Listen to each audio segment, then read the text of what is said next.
Hi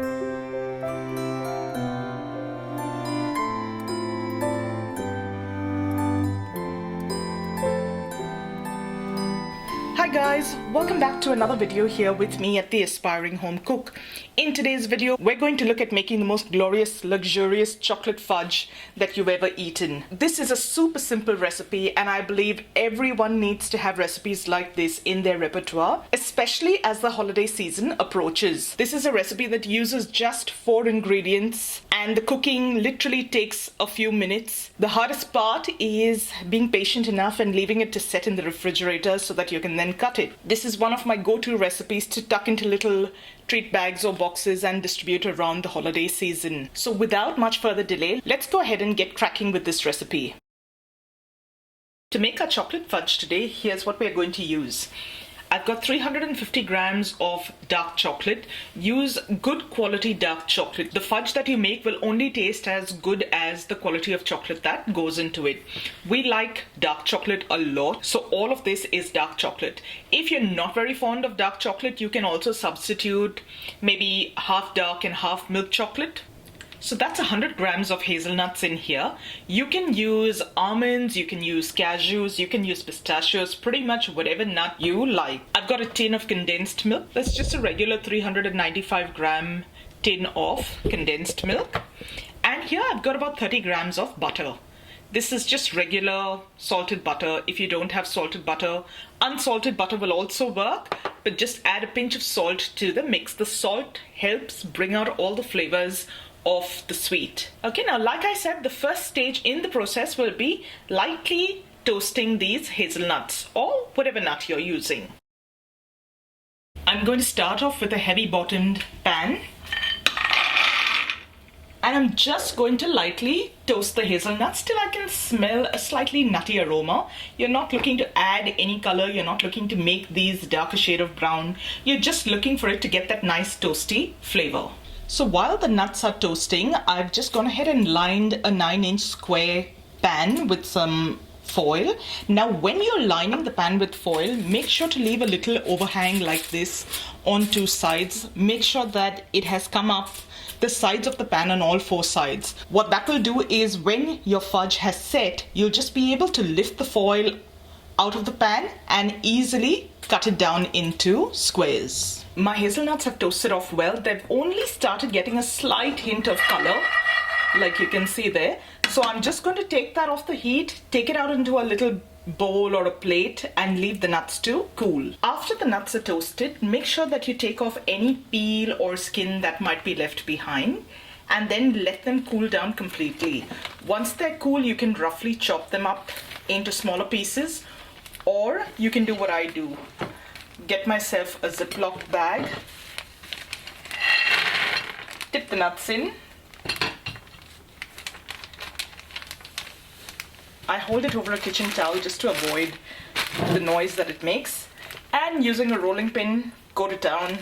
What you're looking for is not a fine powder, but you want pieces. I like the pieces to be of different sizes. It adds so much more texture to the fudge. So I'm just going to give it a few good whacks.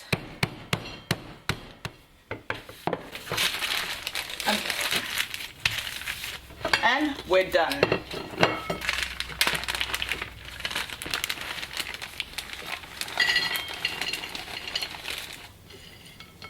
And like you can see here, you've got some slightly bigger pieces, some finer pieces, and some of it's almost like a coarse powder. And that's perfect for our chocolate fudge today. Now the next stage comes together really quickly. I've got the same pan. This is a nice heavy pan that I'd used to toast my hazelnuts. At this stage, you're going to make sure that the pan, the spoon, everything that you use has got to be extremely dry, bone dry, because the minute chocolate comes in contact with water, it tends to seize. So into your pan, on about a medium heat, goes the butter, your condensed milk, and the chocolate. And you're going to stir that down till everything has melted and mixed together well. Everything is just melting down, and I've got my pan on a medium heat. You don't want the heat too high or your chocolate can burn. This fudge needs very little hands-on time compared to most of the other traditional go in sweets. Now you can see it's coming together nicely. Just keep stirring. Now that it's almost melted, I'm going to turn the heat all the way down and let the residual heat take care of the rest of the chocolate. Just using the back of your spatula, make sure that there's no chunks of chocolate left in the mix. Make sure that it's all melted down and dissolved. And your chocolate mix is ready. Your next stage, tip in your nuts. Turn the heat off at this stage and you're just going to mix the nuts through.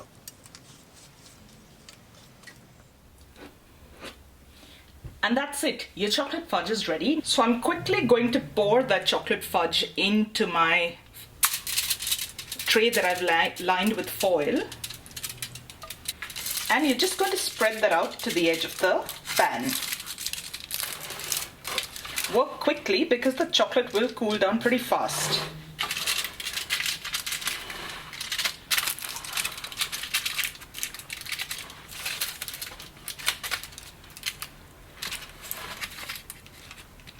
Once that's done, I'm just going to tap it down maybe over a piece of cloth just to get rid of any air bubbles that might have formed. And you're going to leave this to cool. I'll just give it a few minutes on the counter to cool down, and then I'm going to pop it into the refrigerator for it to set completely. Who's ready to see what the chocolate fudge looks like? It's been in the fridge for about 2.5 to 3 hours. You can keep it a little longer also. Just make sure that when you touch it, it's firm to the touch and not soft. Now, we're going to get down to cutting it. It's as simple as just lifting it up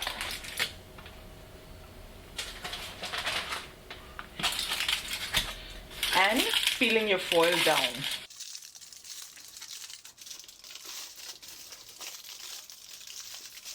Make sure you handle the chocolate as little as possible.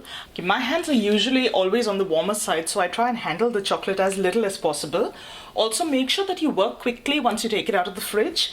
After you've cut it up into pieces, pop it back on the tray into the fridge, let it set up a little, and then you can put it into an airtight container and store it refrigerated. Now just cut it into pieces. This fudge happens to be really rich, so don't make the pieces too big.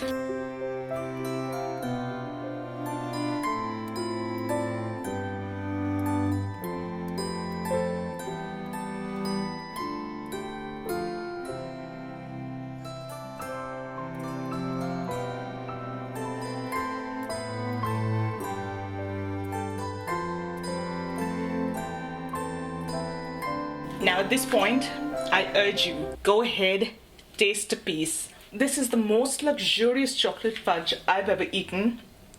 I go back to this recipe year after year. The hazelnut in the chocolate fudge actually makes this so much similar to the Ferrero Rocher chocolates that you get in the market.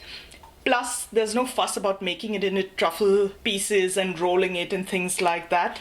You just whack it out in one large slab, cut it into squares, and you're done. Nothing could be simpler than this chocolate fudge. And there you have it, guys. Your chocolate hazelnut fudge or your Ferrero Rocher fudge is ready. It's as simple as that. The cooking process takes mere minutes and you're left with the most delicious chocolate fudge. I hope you enjoyed today's video. If you did, don't forget to give it a thumbs up and subscribe to my channel below. Once you've subscribed, also click that little bell icon right next to the subscribe button so that you get notified every time I upload a new video. As always, I'll have a link to the recipe in the description box below. Please share this video with family and friends that you think will enjoy the recipe. Your support means a lot to me. Thank you so much for watching, and I'm going to see you really soon with another delicious recipe. So till then, take care. Bye.